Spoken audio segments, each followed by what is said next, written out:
আরে বাবু লক্ষ্মণ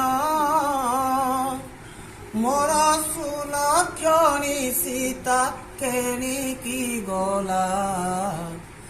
আরে বাবু লক্ষ্মণ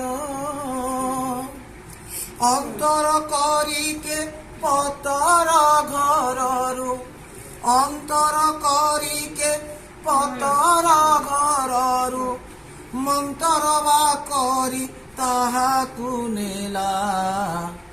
আরে বাবু লক্ষ্মণ ৮-৭ বয়সী সুনাগরী মঙ্গল বেশি। ছবি দেখি কবি গজানন বর্ণ, ছবি দেখি কবি গজানন বর্ণ। ন পারি ন পেট পৃথক হেলা। আরে বাবু লক্ষ্মণ মোর সুলক্ষণী সীতা কেণিকি গলা। আরে বাবু লক্ষ্মণ।